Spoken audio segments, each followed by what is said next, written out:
Thank you again for being here. My name is Andrew Young. I'm the Knowledge Director at the GovLab, an action research center based at New York University, and one of the core members of the Responsible Data for Children initiative. And I'm delighted to be here with Jos Behrens and Eugenia Ilario, who will both introduce themselves, as well as we go through a discussion around how we can be more responsible in the handling of children's data in humanitarian crises. So just to give you a sense of what we aim to do here, well, maybe before I jump into the why it matters, I'll hand it over to my colleagues here just to briefly introduce themselves. So over to you, Jos. Hi everyone, my name is Jos Behrens. I'm Data Policy Officer at UN OCHA Center for Humanitarian Data, based in The Hague. Thanks, Jos. Eugenia? Hi, everyone. My name is Eugenia, and together with the GovLab, I lead the Responsible Data for Children initiative and UNICEF. Thanks so much. So as you know, this webinar is really aimed at, as we said, becoming more responsible in how we handle children's data in humanitarian settings. And the specific goals of this session today is really to seed good practices based on a set of principles, or two sets of principles that have been released in recent years to help to guide that work in a more useful direction. But ultimately, the question becomes, why does this matter? Why are we hosting this session? Why are we releasing these principles and tools and practices that could help to bolster responsible data handling in these contexts? And ultimately, we start from four premises and reasons why we think that this is an important discussion. The first being that data holds tremendous potential value for improving decision-making and service delivery in humanitarian settings, including to support efforts to provide services and generally benefit and in some cases save the lives of vulnerable groups, including but not limited to children. But at the same time, data can introduce or exacerbate new risks to data subjects, to intended beneficiaries, and to other individuals and groups, even when that data is being handled toward noble and valuable ends. The third, humanitarian actors can harness the value of data to improve their work and mitigate risks by focusing on both risks of misuse of data, in other words, inappropriate access, data breaches, and things of that nature, but also the misuse of data that could have provided impact if it were handled, analyzed, and used effectively. So how can we more effectively mitigate those risks of misuse of data as well as misuse? And this webinar is really aimed at, as I mentioned, highlighting two sets of principles that, when deployed in conjunction in a mutually reinforcing manner, can help to advance more responsible data handling for children facing humanitarian crises. And the agenda for the next 45 minutes or so is to have a brief discussion on the relevance and value of principles for advancing data responsibility, especially in humanitarian contexts. Then we'll introduce the two sets of principles that we mentioned, the first being the principles for data responsibility in humanitarian action, and the second being the responsible data for children principles.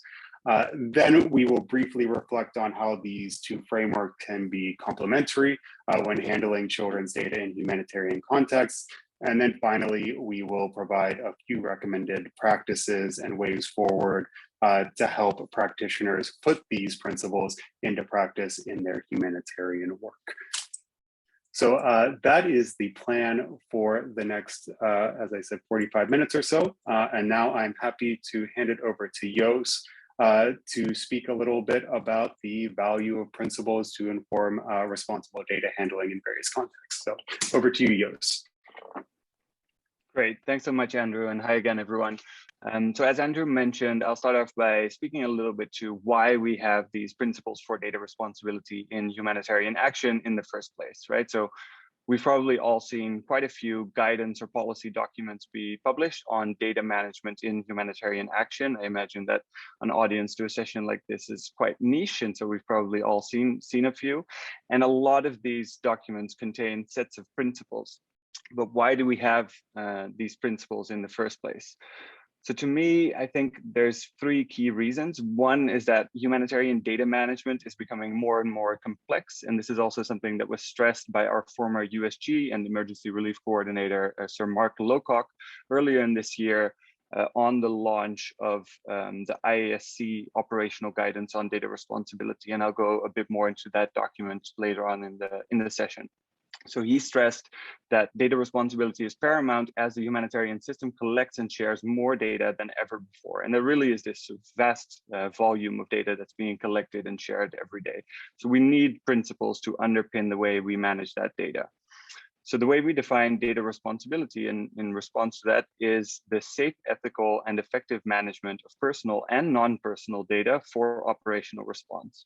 And again, we see this as a critical issue for the humanitarian system. And the stakes really are high. We all know what's at stake when we manage data on some of the most vulnerable populations on this planet. The second key reason for having principles for data responsibility is that, of course, there's a wide plethora of these different policy documents to govern data management in all different aspects of humanitarian response. But at the same time, these instruments can never really cover every situation in full detail. So they can't provide instructions for every situation imaginable. And that's why we need principles to basically align across all of these different documents. And that brings me to the third key reason is the two purposes served by principles. The first is that they inform the interpretation of guidance that's published on data responsibility in humanitarian action. So when there is guidance that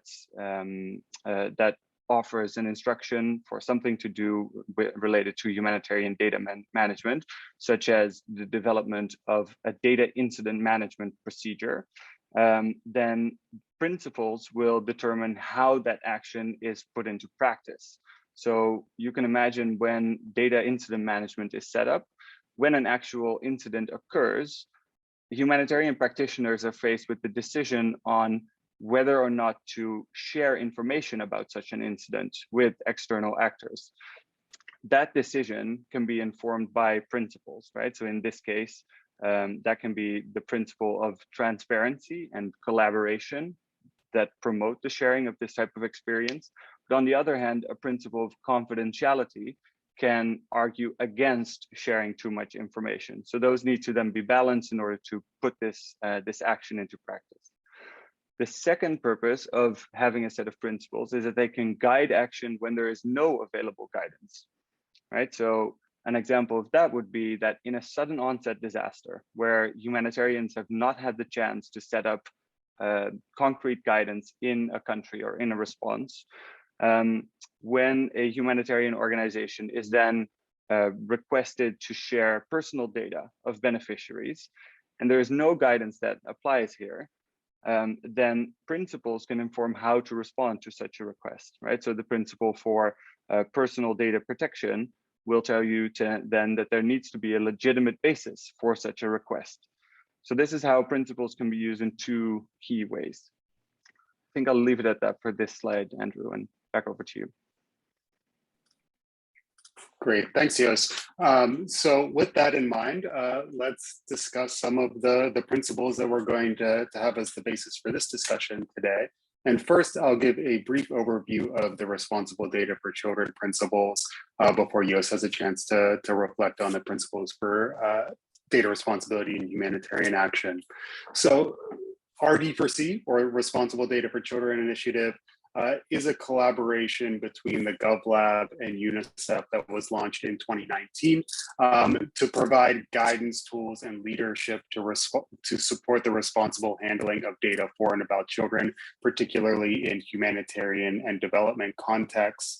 And I could go into a whole background on the project and how we go about fact-finding and consultation and field visits with different actors handling children's data to get a better understanding of their opportunities, challenges, and enabling conditions. But suffice to say that it is a multi-pronged research project to really understand what those opportunities and challenges are as it relates to avoiding misuse and misuses of data for and about children. And one of the key components of the RD4C initiative is the RD4C principles that can, as Jos mentioned, serve a number of different purposes to guide responsible data handling in different contexts. So the principles were established to highlight and support best practice in the handling of data for and about children, to inform the development of practical tools that can assist practitioners in evaluating and addressing risks. We do quite a bit of that on the GovLab and UNICEF side, but also hope that the principles can be picked up by other actors. And we have a community of the RD4C initiative with folks from different sectors and contexts coming together to put the principles into practice. And to that point, having this broader discussion on how we can responsibly handle data in a way that can help to improve children's lives going forward. And the principles, or as we call them, the 7 Ps are as follows. The first one being participatory. So really thinking about how we engage and inform individuals and groups affected by the use of data for and about children. So this is really at every stage of the data life cycle, really focusing on what perspectives and what groups of individuals and stakeholders, including especially children, potential beneficiaries, and data subjects should be brought to the table to help to guide responsible data handling practices in a way that's aligned with preferences and priorities and particularities of different contexts. The second principle is being professionally accountable. Ultimately, principles only take you so far if they aren't enshrined in concrete practices, mandates, lines of responsibility, roles, and processes. So how do you actually embed professionally accountable data handling practices from an institutional perspective, rather than having a guidance document that no one happens to really take a look at? The third is around being more people-centric. So ensuring that the needs and expectations of children, their caregivers, and their communities are prioritized by actors handling data for and about them. And there we're especially thinking about the potential benefits of data from a human perspective and the types of value that it can create for children in particular, versus the type of value that data use can create as it relates to efficiency gains or back office kind of procedural benefits, which are important and valuable, but whenever put in juxtaposition with something that's more people-centered, ultimately we would advocate for the people-centric kind of priorities being central. Next is around the prevention of harms across the data lifecycle. So here we argue for establishing end-to-end data responsibility by assessing risks during what we think of as the data lifecycle, from initial planning and genesis of a data system or project or use case, through the collecting, storing, preparing, sharing, analyzing, and eventual use of that data across this data lifecycle. So being really thoughtful about what risks and opportunities and potential harms could emerge at each of those stages and could potentially compound as you go across the data lifecycle, rather than doing a full lifecycle assessment without getting into the particularities of how things might emerge at each stage. The fifth principle is being more proportional in our data handling. So really aligning the breadth of data collection and especially the duration of retention with the intended purpose of the data that was originally collected.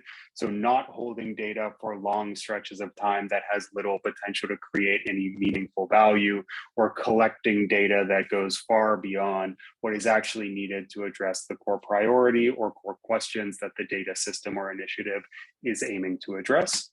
The sixth RD4C principle is being protective of children's rights, and the children's component is especially important here, recognizing that children do have distinct rights, and there are additional and specific requirements and duties of care that those handling children's data need to take into account in order to help them to reach their full potential. And then finally, and in some ways most importantly, the seventh RD4C principle is around being more purpose-driven and identifying and specifying the concrete need that data can help to deliver, and how that purpose can help to benefit children's lives in a meaningful and tangible way. So really having a North Star or toward which all of the data handling activities and efforts, policies and practices and principles are really working towards. So having that purpose-driven approach as a real centerpiece of all data activities is one of the core elements of the RD4C principles. And then, oops, I skipped one ahead. And then just to mention briefly that these principles are now being applied in a variety of contexts, including some work with the Data for Children Collaborative with UNICEF that is applying these principles in a series of evaluation tools and really guiding their efforts around those 7 Ps as exactly the North Star that can help to inform their efforts. So that was a whirlwind introduction to the 7 Ps, and we'll get into some of this a bit more in a moment, especially in the comparative discussion and in the Q&A. But I'll leave it at that and hand it back over to Joost to get into the IASC. Great, thanks, Andrew. And unfortunately for the IASC principles, we don't have as nice of a 7P like summary or indication of the content of these principles. So you'll just have to do with what we've got there. So this is the IASC operational guidance on data responsibility. Just a little bit of background before we dive into the principles themselves.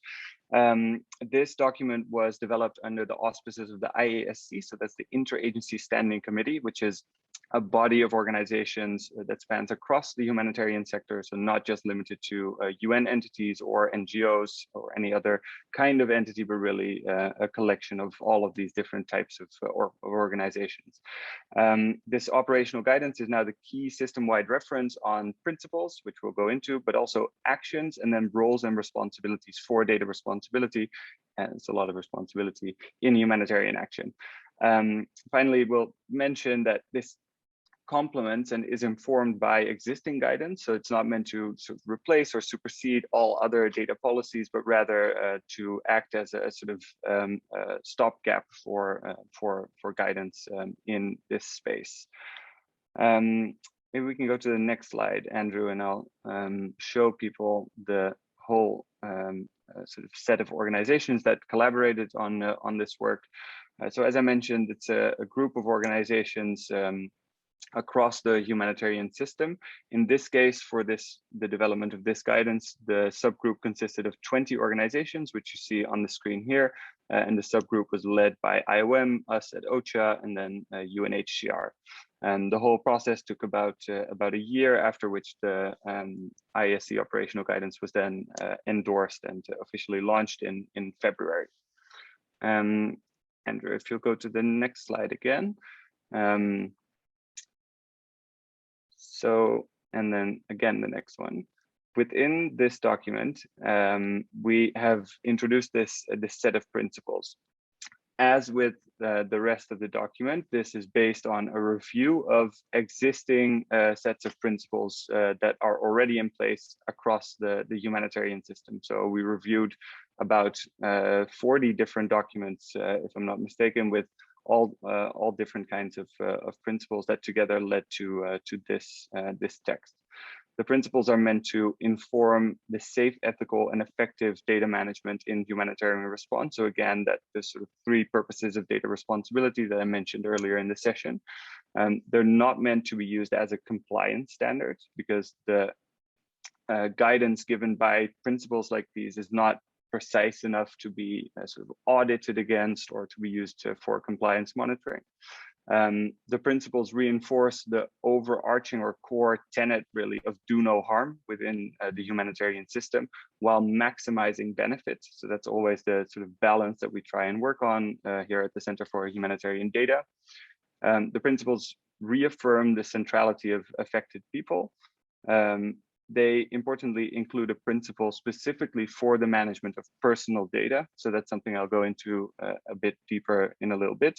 And then finally, in their application, these principles should always be balanced against each other. So as in the example that I gave earlier in the session, principles might sometimes seem to contradict each other. And so they will always need to be weighed given the specific circumstances of a case. Andrew, next slide, please. And then here you'll see the 12 principles in total that came out of this literature review, and then a sort of long discussion within the group under the IASC. I won't go through all of these principles in too much detail, but instead focus on 3 principles that I think are maybe slightly different from other sets of principles out there that I thought would be useful to highlight, but maybe to quickly go through these. So a lot of these will sound familiar. A principle on accountability, and that's accountability to different stakeholder groups, both internal accountability within the organization, but then also, very importantly, affected people, other humanitarian entities, etc. Confidentiality, really focusing on making sure that sensitive data is not shared with parties that it shouldn't be shared with. Coordination and collaboration, really focused on sort of promoting the use of data and sort of strengthening it where possible. Data security, which is more of a technical principle. Defined purpose, necessity, and proportionality, which is something that people may recognize from personal data protection, and we've sort of repurposed here for non-personal data. Fairness and legitimacy, same sort of case. A human rights-based approach, which is something that also came up in Andrew's presentation just now. So it's really focusing on the human rights basis of data management. People-centered and inclusive, also something that Andrew mentioned. Personal data protection, and again, I'll go a bit deeper into this one. Then importantly, always to our data manager colleagues, is this principle on quality, because of course, without quality data, we can't really do anything. So it seems like a very basic principle, was actually really at the heart of humanitarian data management. Then retention and destruction. So what do we do with the data after the project? And then finally, transparency. So Andrew, if you go to the next slide, maybe the 3 principles that I'll go into a bit more deeply. So first of all, coordination and collaboration. And really the reason sort of why I wanted to go into this one in particular is, again, because this is not a principle that's restrictive in the way we manage data. A lot of members of the audience might see principles as something that really sort of restricts or limits data management. This principle is an example of one that really promotes and sort of speaks out the really the core, sort of the basis of humanitarian data management, being that it should be done in collaboration. So there's no organization that individually can collect or manage all of the data that should be managed for a response. And so collaboration increases the value of humanitarian data. The second one I'll go into, Andrew, if you go to the next slide. So here's defined purpose, necessity, and proportionality. And as I mentioned, this is a principle that we took from personal data management, where it's very clear from international and national bodies of law that there should always be a defined purpose for personal data management, and it should be necessary and proportional to a given objective. Given the sort of limited resources, as well as the potential sensitivity of non-personal data in humanitarian action, the group under the IASC also felt that this principle, or at least a version of this purpose, necessity, and proportionality principle, should apply for non-personal data as well. And so that's why we came up with this language. And then the third one I'll mention, Andrew, if you'll go to the next slide, is this principle on personal data protection. So there were some organizations within the group that felt, and of course, eventually we all felt that personal data protection, there's so much guidance on this topic already, so many other sets of principles, but also just straight legislation, and a lot of organizations have specific policies on the management of personal data. So for us to create a set of principles to guide the management of personal data in addition to this whole other body of work might lead to so much conflict and let's say contradiction, that we felt it better to have this specific principle to point to existing legislation on personal data management and have all personal data management be sort of covered by this one principle, and then have the other principles apply to non-personal data. So that's how the principles sort of shaped up in the end. I hope that was clear. Maybe next slide, Andrew, and I think back over to you. Perfect. Thanks so much, Jos. So recognizing that we're already more than halfway through, so we'll run through the end because we want to make sure that we have a little bit of time for Q&A and also especially to get into some of the recommendations. But after that whirlwind of two sets of principles, a quick reflection on how these can work in concert. So as we've discussed, the principles for data responsibility and humanitarian action are really aimed at improving data handling for all demographics in humanitarian settings, while the RD4C principles are specifically focused on handling data for and about children. But ultimately, we really feel that the principles can fulfill different functions, but ultimately be complementary and mutually reinforcing for humanitarian actors in contexts, especially where they are handling data for and about children. And indeed, in a lot of ways that the RD4C principles and the 7 Ps can provide a bit of a roadmap for implementing and embodying the principles for data responsibility and humanitarian action in contexts where children's data is involved in some way. So I won't go into this in great detail, but we did a bit of a mapping, and we'll share with folks who are interested a document that we put together that lays out some of these commonalities, and we'll get into some of the distinctions as well, but really seeing how the principles work effectively together and really are mutually enforcing. So seeing how a focus on being purpose-driven can help to lead to a defined purpose and guide necessity and proportionality of downstream activities and the like. So again, I think that the key takeaway here is that the principles work well together, and really using the RD4C principles in a context that involves children's data, while being cognizant of some of those particularities and slight differences and shades of activities that might be involved in the IASC principles, they can really be deployed in concert in a way that could really bolster activities in a number of different ways as it relates to data responsibility. So happy to get into some of the specifics of the different principles and how they interrelate during the Q&A if useful. But I think before we jump into recommendations, we're going to reflect very briefly on some of the key commonalities and distinctions. So maybe back over to you, Jos, for a quick thought there.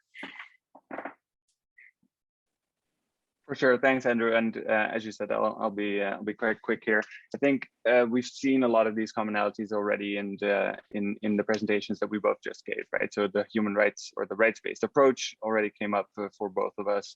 The opportunities, risks, and responsibilities across the life cycle is not something I mentioned specifically, but so this idea of data management really as a process and not something static or a one-off action is also something that comes back in the IASC operational guidance. Data responsibility as a shared objective, so multiple sort of entities within an organization needing to collaborate to get to a responsible outcome, and then the guidance be responsive to the unique risks and vulnerabilities facing certain groups. I think that's maybe more obvious for the RD4C principles, but in the IASC principles as well, and there's a specific language on taking into account interests of a particularly marginalized and vulnerable groups. So these are some of the commonalities. Maybe the next slide. Distinctions that sort of we've seen in a review of these principles are, of course, that the RD4C principles are really meant for one particular sort of group of people, whereas the IASC principles are meant to be much broader and leave room for guidance such as the RD4C principles to sort of fill in on specific groups and specific interests. And within that, of course, there is this point of children having less agency and decision-making power, which leads to sort of more protective principles under the RD4C. And then finally, I think one distinction that was important to highlight is this point on personal data protection, right? So a slightly different approach where the RD4C principles really aim to cover everything, whereas within the IASC, we felt that personal data maybe should be singled out, or at least for an initiative as sort of broad as the IASC subgroup. Back over to you. Thanks, Jos. Yeah, and I think that that's something that maybe we'll get into in the Q&A as well, is this distinction between personal data and data more generally, and how to mitigate risks facing individuals versus potential group privacy or group data risks, which is a whole other can of worms that we could potentially get into as well.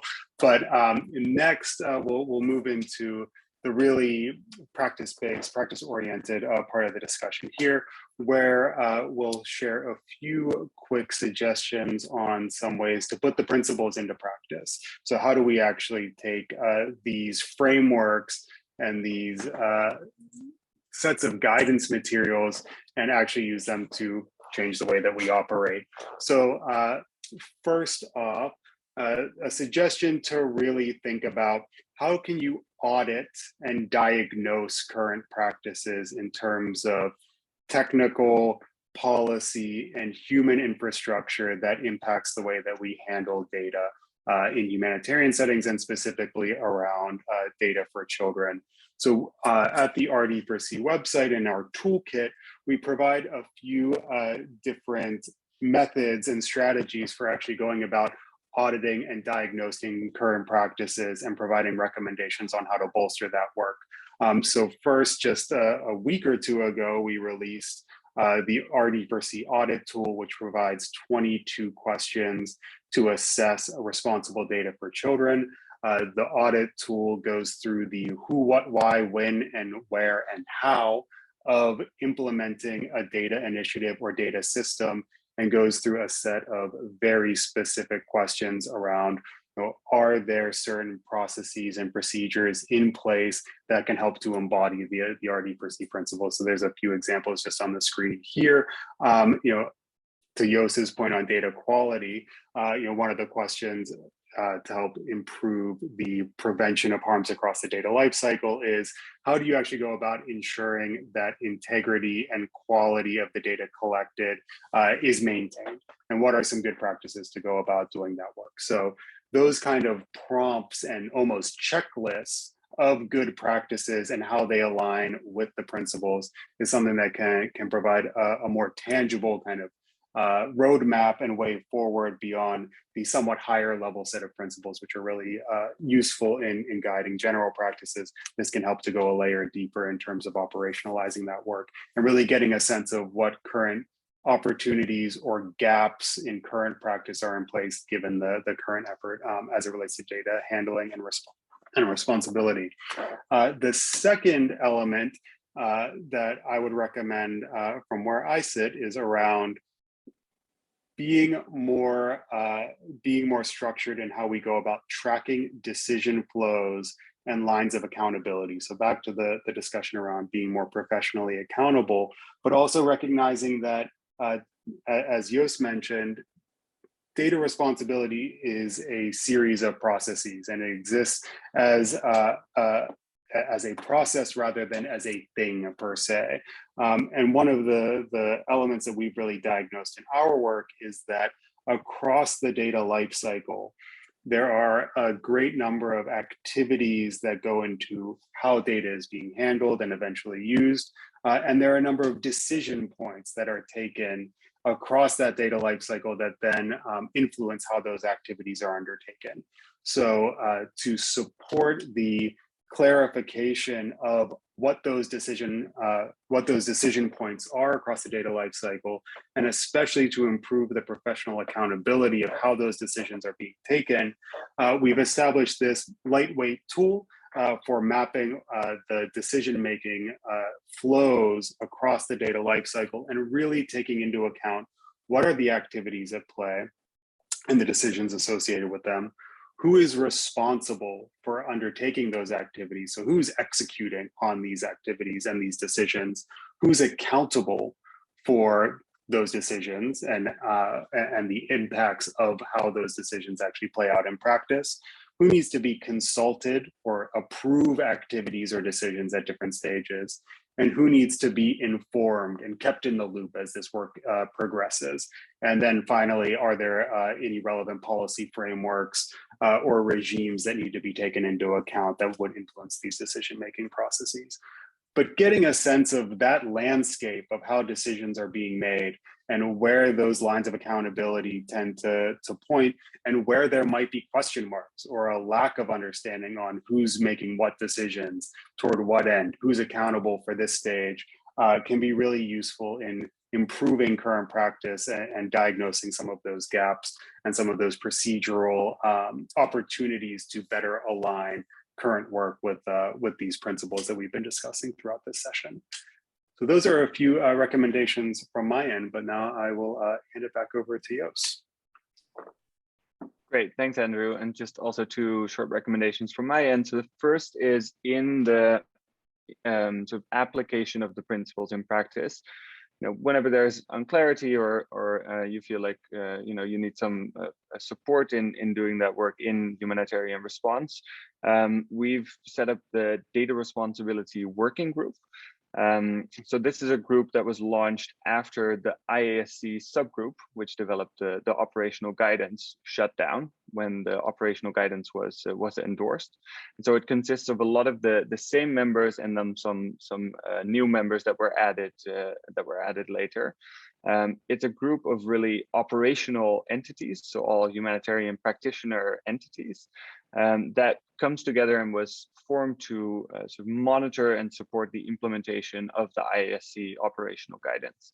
So if you go to the next slide, Andrew, I think, yes, so here we have the current co-chairs of this new group, the Data Responsibility Working Group, and then the current members.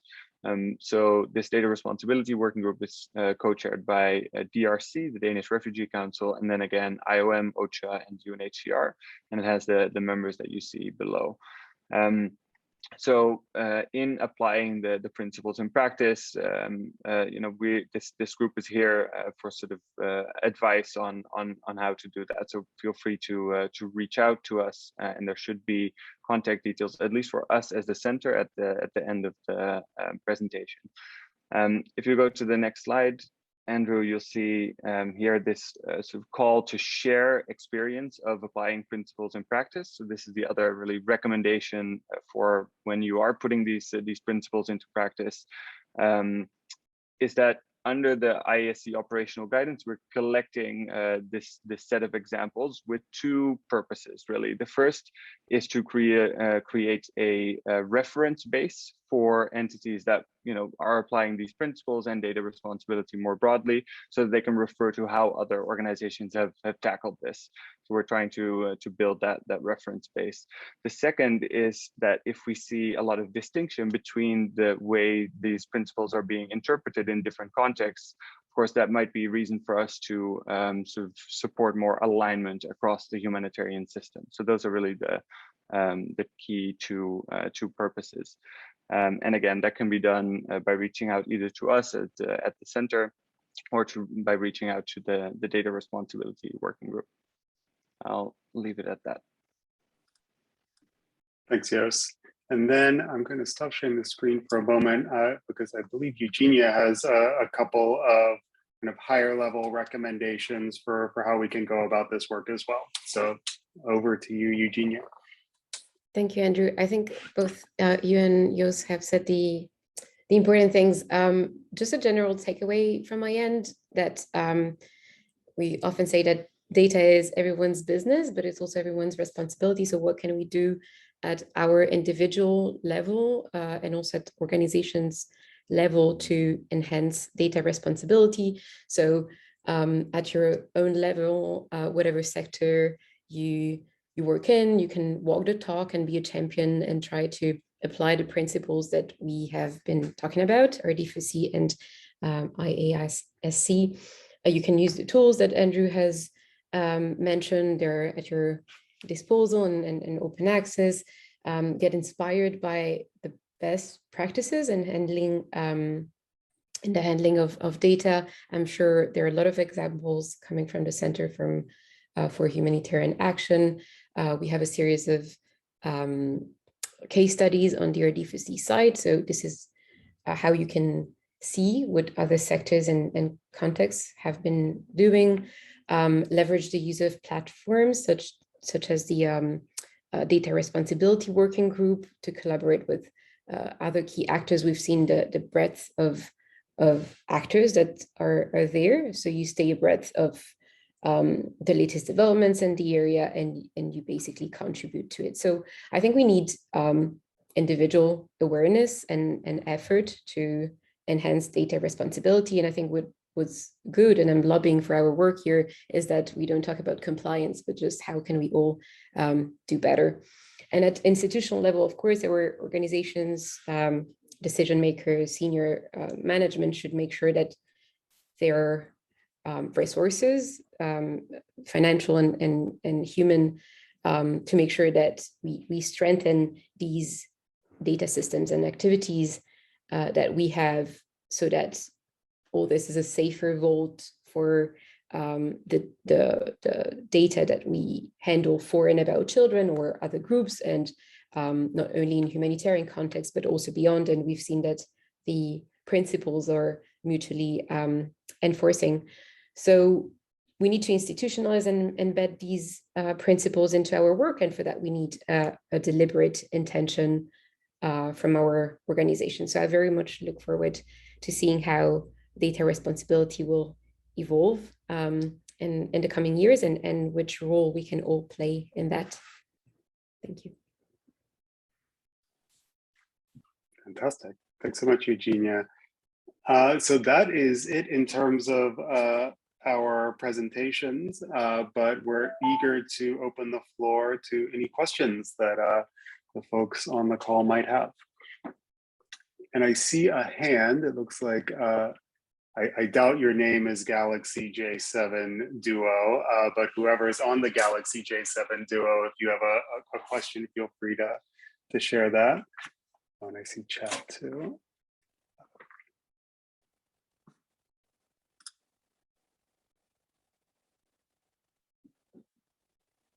Maybe not. Okay. Yeah, if anyone has any questions, feel free to raise your hand or plug them into the chat. Or maybe we answered all the questions already, which I think we just figured it all out. That's probably the answer.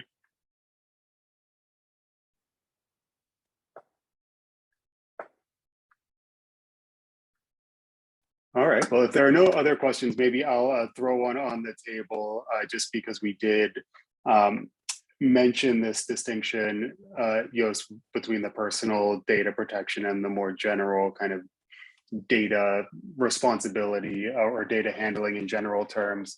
So I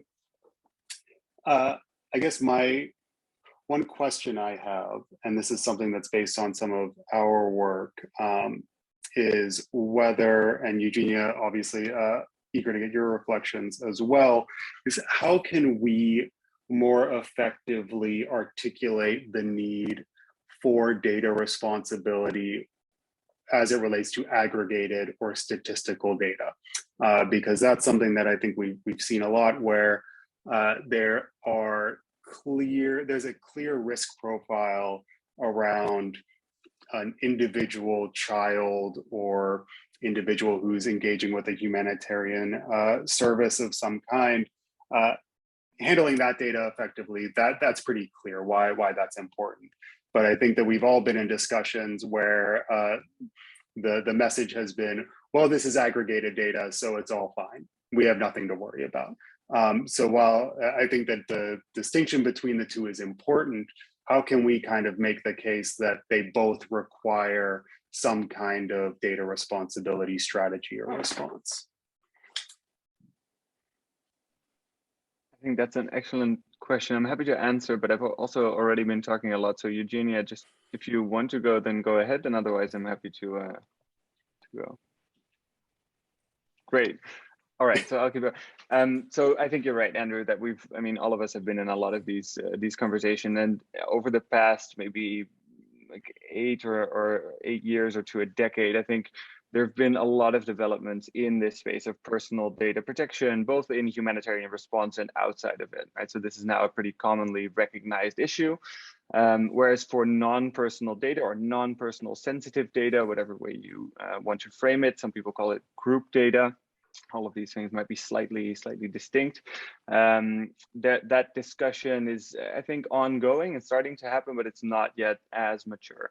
There are some sort of policy developments that we've been seeing and are involved in which non-personal sensitive data is getting its own categorization, right? So we do, see it being recognized more and more.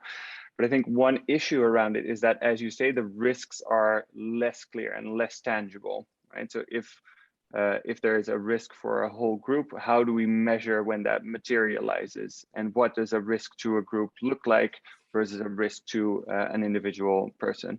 I think one way in which we can start to strengthen this sort of awareness is for a particular category of this group data or aggregate data, as you called it, which is data that might be re-identifiable. So this is something that we've been working on at the Center for Humanitarian Data, and we've mainly been seeing this for microdata, which is data from which the unique identifiers have been removed. So it doesn't seem immediately identifiable. Any names or phone numbers or registration numbers have been removed. But we found that through sort of statistical analysis, you could still re-identify a particular individual or sometimes a family unit when it has it or he or she has quite distinct sort of characteristics. And so in those cases, it's, I think, easier to explain why that data is still sensitive, because it can lead to the identification of an individual who might, for example, in a survey have said something that could be used against them, right? So there, the case is easier to make. For real group harms, I think we still have a longer way to go, right? So if it's only a certain group that can be identified, that's even a step harder maybe to argue. But that's what I would say about the sort of non-personal data point. Yeah, I think that totally resonates with me, and it's something that I think in our work, and as well as some of the work that we've been doing with some other colleagues at UNICEF in their Good Governance of Children's Data Manifesto, is drawing exactly that distinction between group data risks involving re-identification versus group data risks as in risks to groups. And often those are treated as, well, often those are ignored entirely, but when they are acknowledged or focused on, often they are seen as one and the same one. I think that it's really important to draw that distinction. And as you said, the latter type of identifying group risks to groups are especially challenging. If there aren't any other questions in the chat, maybe I will put Eugenia on the spot with one question on experience at the country level in terms of, as someone who has been kind of the a driver of more responsible data handling, maybe in contexts or in teams or departments or just in rooms where the importance or the centrality of data responsibility might not be as well established or understood, especially given other, when we're talking about humanitarian issues and development issues, there's no shortage of really important and essential kind of objectives. How do you kind of make the case for shifting practices and being more principled in the handling of children's data and moving toward more of a responsible data culture, especially whenever you're talking about these environments where there are constant, emerging, and really, really important risks and needs in these contexts. So, any reflections from your previous work? Thank you, Andrew. So what Andrew is referring to is that I was working in the child protection and emergency field in Kenya specifically, before working on RD4C specifically. And I would say that there are sectors that are more intuitively sensitive. Child protection is one of them, but we need to include, to embed responsible data practices across sectors. And for that, we need to include all people. And we often hear, have you talked to the data person? But we need all sorts of officers across levels, if you're more of a field practitioner or a decision maker, but also across sectors. So in UNICEF's case, child protection, nutrition, you're a communication officer. So we need to strengthen the capacity of all the people who might handle the data, raise awareness, because if you know that working specifically on group or non-group data of, I don't know, gender-based violence survivors, if you know that with XYZ, you put them at risk, what can be done, then you understand very easily what your role is in handling this data responsibly. So I think if we just bring this down to what people know, understand their field of work, data responsibility can enhance very quickly. Thanks, Eugenia. No, I think that absolutely resonates with me. And so often with these kind of conversations, the question becomes, how do you integrate these new ways of working into existing workflows? Because that's how change management is probably most likely to take hold. So unless there are any final thoughts from either of my esteemed panelists here, I think we are at an hour. And this has been a really fantastic session. I learned a lot from my end. So thanks so much for the folks who joined here live, and thanks for everyone who's watching after the fact. And we'll continue to host and organize these kind of webinars and trainings and public sessions going forward. So encourage everyone to stay connected with the RD4C initiative, with Jos's team at the Humanitarian Data Center, and we will keep you alerted to future opportunities for engagement, and also share some other materials publicly around how to put all of these principles into practice and some of the good practices that we're starting to see form globally. So thank you all again, and take care. Thank you so much. Thank you. Thanks a lot for having us, Andrew, and thanks everyone.